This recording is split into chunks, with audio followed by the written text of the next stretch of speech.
네, 안녕하세요. 시카고 필라델피아 교회 방철선 목사입니다. 지난번 우리 훌륭한 강해 설교의 세 가지 특성, 세 가지 요소 말씀드렸는데요. 통일성과 목적 그리고 적용 세 가지인데요.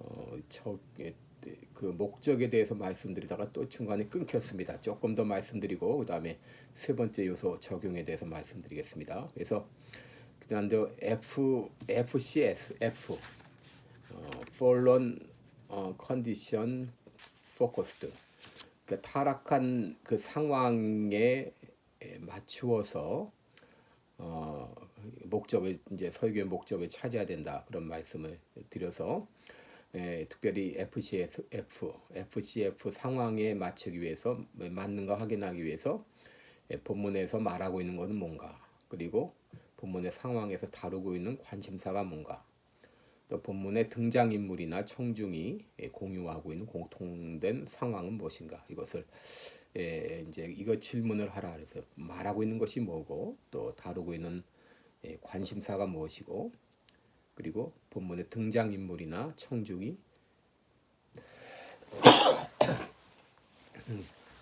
공유하고 있는 공통된 상황. 죄송합니다. 그래서 창세기 22장을 가지고 한번 예를 들어보자 그러는데, 본문 창세기 22장에 하나님이 아브라함에게 시험을 하시죠. 아들 이삭을 번제로 드리라. 이 본문에서 말하고 있는 것은 하나님은 자기 백성에게 시험을 주신다. 혹은 시험은 누구나 올 수 있다. 이제 이런 중심 사상을 찾을 수 있고, 아브라함이 이 시험을 어떻게 대처했는가, 이게 주로 관심사죠. 아브라함은 순종했다. 그리고 본문의 등장인물이나 지금 설교를 듣고 있는 청중의 공통된 상황은 아브라함이나 일반 청중이나 누구나 이제 시험을 당한다고 하는 것이죠.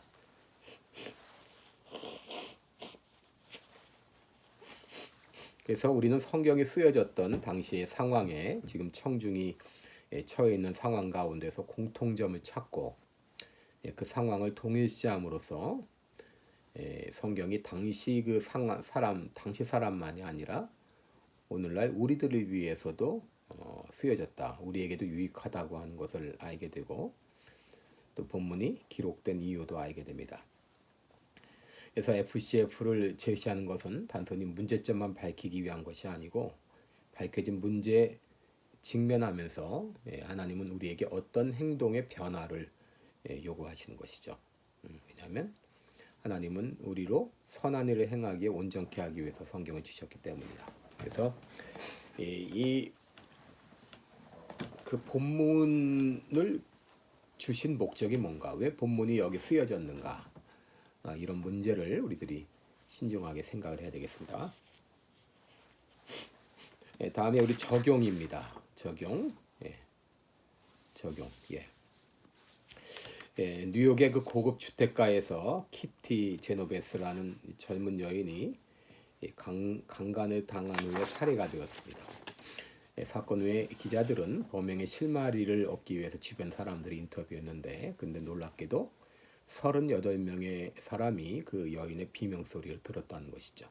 또 그 중에 몇몇 사람은 그 광경을 목격하기도 했다는 것이죠. 그런데 그 여인을 돕기 위해서 나온 사람은 아무도 없었다.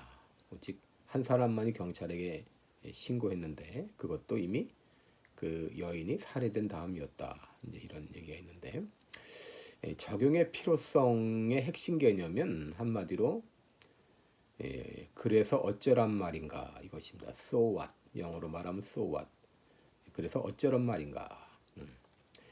성경의 내용을 적용 없이 전달하는 것, 이것은 강의지 설교가 아니다. 제임스 페커가 그런 얘기를 했습니다. 진리를 이제 삶에 적용하는 것, 진리를 삶에 적용, 가르치는 것과 함께 진리를 삶에 적용하는 것이 설교다, 이런 말을 했습니다. 성경은 행함을 많이 강조하고 있죠. 누가복음 6장 46절에 너희는 나를 불러 주여 주여 하면서 어찌하여 나의 말하는 것을 행치 않느냐. 그러니까 우리는 예수님을 주님이라고 부르는 것을 포기하든지 아니면 말씀대로 행하든지 둘 중에 하나가 되어야 되겠죠. 그래서 바리새인은 자신들이 말하는 대로 행하지 않았죠. 그래서 예수님은 저의 말하는 바는 행하고 행위는 본받지 말라 그렇게 말씀을 했습니다. 그래서 우리 성경의 모든 내용이 이 타락한 상황을 전제하지 않고 해석한 구절은 없다. 이 정보만 알려주고자 기록된 것도 아니고 성경은 우리를 교훈하고 바르게 하고 책망하고 의로 교육하기에 바르게 하기 위해서 기록된 것이라 그랬죠. 그래서 설교자는 설교를 통해서 성도들의 이 말씀을 자신의 삶에 적용할 수 있도록 해줘야 됩니다. 성경 본문의 이 FCF가 지금 청중의 현 상황과 동일하다고 하는 걸 깨닫게 될 때, 자, 이 설교자는 성경에서 제시하고 있는 해결책과 교훈을 이것이 지금 현재 생활에는 어떻게 적용이 될까? 이걸 굉장히 숙고하게 되죠. 그래서 설교를 끝낼 때 그래서 어쩌란 말이요? 내가 어떤 행동을 하기 원하시오? 청중들에게 이런 반응이 나와야 되고 설교자는 이 물음에 답을 줄 수 있어야 된다. 또 우리가 흔히 빠지기 쉬운 오류가 설교자는 청중들이 스스로 자기가 적용할 것이라고 생각하는데 이건 착각입니다. 잘못된 거죠. 설교자는 설교에서 교훈만 줄 것이 아니고 청중들이 적용할 수 있는 방법을 확실히 제시해 줘야 됩니다. 만약에 그것을 제시해 주지 못하면 청중들은 설교를 끝까지 들을 필요가 없을 것이다. 그렇게 생각할 거라는 거죠. 바울의 예를 들어볼까요? 바울은 디도에게 오직 너는 바른 교훈에 합한 것을 말하라. 디도서 2장 1절에 그렇게 말한 다음에 구체적인 적용을 제시합니다. 늙은 남자는 절제하고 경건하며 근신하며 믿음과 사랑과 인내하며 온전케 하고 늙은 여자로는 이와 같이 행실이 거룩하며 참소치 말며 많은 술에 종이 되지 말며 선한 것을 가르치는 자들이 되고, 이게 구체적인 적용 2장 1절 이하에 보게 되면 구체적인 교훈을 말한 다음에 구체적인 적용을 얘기를 했습니다. 일상생활에서 실천할 수 있는 구체적인 지침을 여기 준 것을 보게 됩니다. 그래서 성경에 충실한 설교는 본문 설명으로 끝나는 것이 아니고 구체적으로 예수 그리스도를 닮아가는 변화가 있게 해야 됩니다. 그래서 적용이 없는 설교는 단순히 지식 전달에 불과하죠. 적용이 있는 설교는 삶의 변화를 가져온 것이죠. 그래서 그런데 이 FCF는 설교의 각 부분이 뚜렷한 목적을 향해서 나가게 만들고 이것을 통해서 설교자는 적용을 통해 성경을 교훈하는 방법을 깨닫게 되는 것이죠. 그래서 타락한 상황에 초점을 맞출 때 인간적인 해결책을 제시하는 것이 아니고 사람들로 하여금 구세주 앞으로 나가서 그분의 능력을 구하도록 그렇게 인도해야 됩니다. 이 설교의 준비와 완성은 이제 다음과 같은데 이제 본문의 본인의 정보를 본문의 정보와 지식을 이제 먼저 얻게 되죠. 이제 프리설먼이라고 말할 수 있습니다. 본문의 정보와 지식을 얻고 그 다음에는 FCF가 뭔가 여기 타락한 그 현재 상황, 타락으로 말미암아 주어진 어떤 그 상황, 시츄에이션이 있는가 그거를 말하고 그 다음에 적절하게 적용을 해서 이것이 합해질 때 이것이 설교다 이렇게 말할 수 있습니다. 그래서 처음에 우리가 설교 준비하기 위해서 역사적인 배경 또 본문 요약도 하고 문법적인 연구 이런 것들은 사실 설교 준비라기보다도 설교 전의 준비다. 설교를 위한 사전 준비다 이렇게 말할 수 있습니다. 이것을 바탕으로 설교자가 본문의 내용과 자신의 생각을 정리한 다음에 거기서 중심이 되는 한 가지 FCF에 적용을 해야 됩니다. FCF. 그때 비로소 이 설교가 이제 완성이 되는 것이죠. FCF를 어떻게 제시할 것인가 한번 이제 얘기를 해보겠습니다. 이제 적용을 제시하기 위해서 첫 부분부터 FCF를 제시하는 데는 여러 가지 방법이 있습니다. 설교 첫 부분에 영적인 고통, 혹은 잠재적인 상처, 혹은 슬픔에 대해서 언급할 수 있고, 또 죄에 대해서 비판할 수 있고, 죄에 대해서 언급할 수도 있습니다. 그러니까 이 타락으로 말미암아 주어진 인간의 상황이나 환경, 이런 것들을 이제 언급을 하는 겁니다. 그런 이제 FCF를 언급을 하게 되면 청중이 말씀을 갈망하게 만들죠. 그리고 설교자는 성경 본문에 있는 해결책과 교훈을 찾아 나서게 되고, 그러면 성경 본문의 목적과 중심 그리고 상황에 잘 맞아 떨어지는 적용을 자연스럽게 도출해낼 수 있는 것이죠. 그래서 교만의 심각성과 회개를 촉구할 수도 있고요. 또 예수님을 구세주로 믿기 원하는 사람들에겐 예수님을 소개하고 믿음을 촉구할 수 있고요. 또 양다리 걸치는 삶을 사는 사람에겐 결단을 촉구하고, 낙심과 좌절 가운데 있는 사람들에겐 위로를, 또 도덕적인 실수를 한 사람들에게는 죄책감에 시달리지 않고 예수님 앞으로 나오도록, 또 마음에 상처가 있는 사람들에게는 위로를 줄 수 있고, 그러니까 이 교만 혹은 이 불신 혹은 낙심, 좌절, 어떤 도덕적인 죄, 마음의 상처, 이 모든 것들이 다 FCF 이제 상황인 것이죠.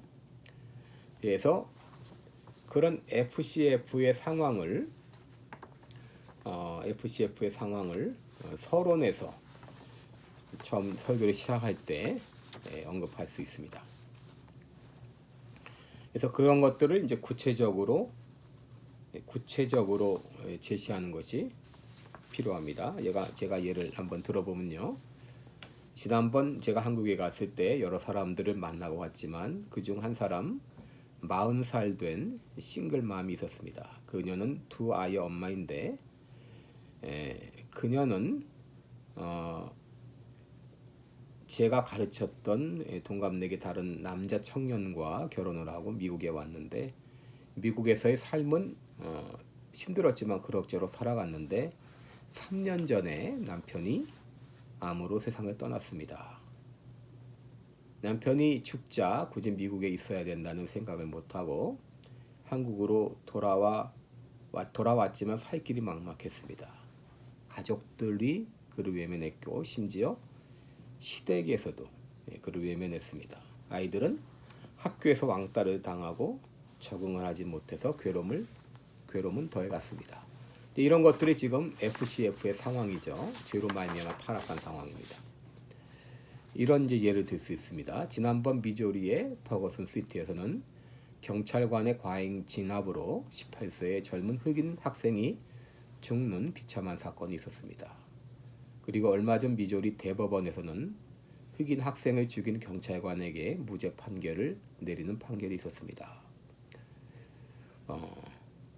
우리가 직면한 세상은 이처럼 어려움이 있는 세상입니다. 이제 이런 것들, 지금 북한의 상황을 보십시오. 김정은과 그 일당들은 모든 수혜를 누리고 있지만 수많은 인민들은 여전히 굶어 죽어가고 있습니다. 많은 사람들이 지금 포로 수용소에서 고통을 당하고 있습니다. 이제 이런 얘기들. 또 신앙생활을 열심히 하던 부부가 있었습니다. 충성스럽게 교회를 섬겼습니다. 그런데 어느 날 갑자기 교통사고를 당하고 가족 중에 한 명이 심한 병에 걸렸습니다. 잘하던 사업도 점점 기울어가게 되었습니다. 이런 상황이 되니 이 부부도 마음에 시험이 들었습니다. 열심히 신앙생활을 했는데 왜 우리에게 이런 일이 닥치게 되는 걸까? 과연 하나님은 살아계실까? 이런 회의도 찾아오게 되었습니다. 이런 얘기들.